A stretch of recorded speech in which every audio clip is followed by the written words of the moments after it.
Doyen Cheikh Omar Diagne. Ensuite, ce sera au tour de Moustapha Seyniane pour la version en Wolof. Assalamu alaikum wa rahmatullahi ta'ala wa barakatuhu. Allahu Akbar. Allahu Akbar. Allahu Akbar. mbokk yi ñu ngi leen di nuyu yéen ñëpp di leen ziar taxawaay bi kenn du laajte lu ko waral ñun waa Sénégal ne serait-ce que pour 3 raisons dañoo war a taxawu le peuple palestinien bi si njëkk ancienne colonie la ñu la Palestine actuelle est en train d'être colonisée sous nos yeux ñaareel ba ay jullit lañu Palestine ñetteelu pilier islam moo fa nekk muy masjidil Aqsa troisièmement mbiru nit kese la humanisme la ñu ngi toroxal ak di rey ak di fitnaal ay xale ak ay jigéen te waruñu ko seetaan ñu ngi ñaan yàlla wallu waa Palestine ñu ngi ñaan yàlla alak waa Israël ñun waa Sénégal mun ñu des ginnaaw ci xeex bi yàlla dëgëral waa Palestine te defal leen tawféex sama des tout temps xam naa dama koy def 1 minute de silence kenn ku ci nekk li mu mën ci diineem na ñaanal ñi nga xam ne ñoom la ñu rey ñoom la ñuy toroxal ñoom la ñuy sonal kenn ku nekk fu mu nekk na leen yéene ñaan yooyu yàlla wallu leen asalaamualeykum wa rahmatullahi taala wa barakatuhu. Merci beaucoup, doyen. Y es un agradecimiento al embajador de Cuba que está aquí y el embajador de Venezuela también. Muchísimas gracias. Es un placer para la gente de Senegal junto con la gente de Palestina. Es un pueblo de resistencia. Venezuela es un pueblo de resistencia y Cuba es un pueblo de resistencia. ¡Viva Cuba! ¡Viva Venezuela! ¡Viva Palestine! ¡Viva Sénégal! Gracias. Merci. Après doyen Moustapha Seyniane. Avant Moustapha Seyniane, ñu woo le honorable Amadou Ba, député. Ok. Mohamed Ayib Daf. Voilà, Mohamed Ayib Dafé, honorable.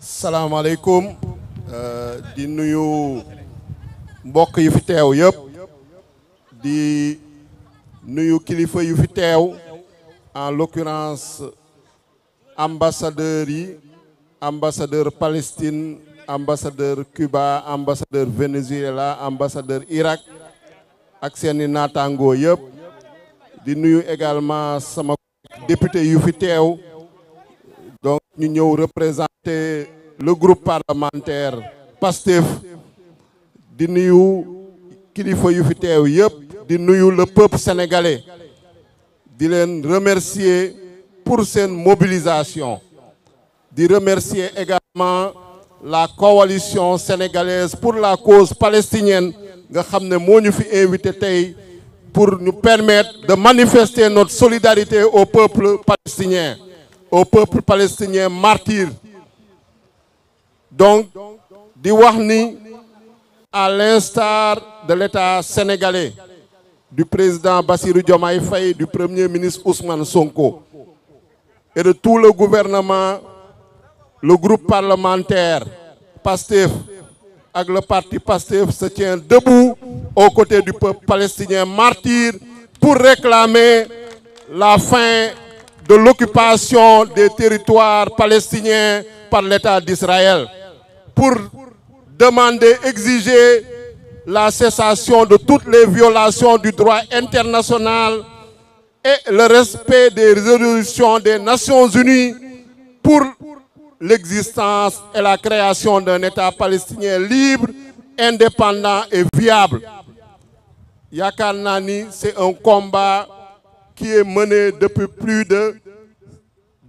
plusieurs décennies et nous demandons à l'État d'Israël de cesser les violations du droit international parce que droit international moo ñu tënk ñun ñëpp mais mënuñoo comprendre une organisation des Nations Unies jël ay résolutions mënuñoo comprendre Cour pénale internationale jël ay décisions mënuñoo comprendre Cour internationale jël ay décisions État d'Israël bañ ko respecter mu am ay yeneen État yu ñëw di ko ci jàppale.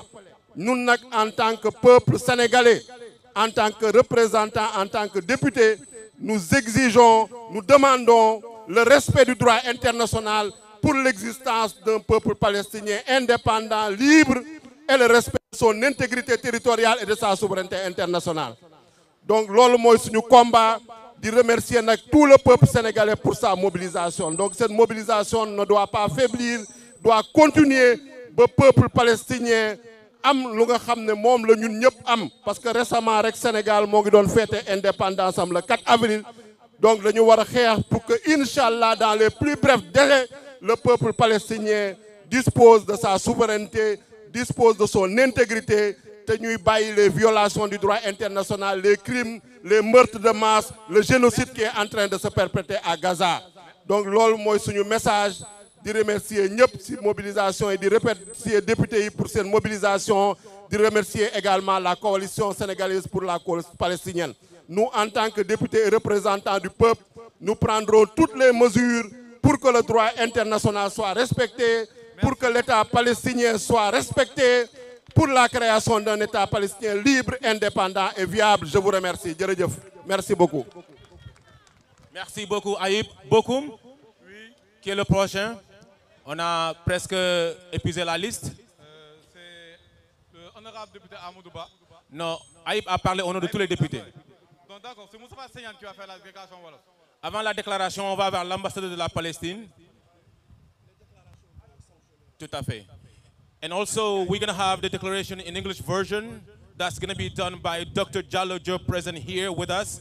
So you all wait until the end of the event because Mr. Dr. Jallo will be doing the declaration in English version, Inch'Allah.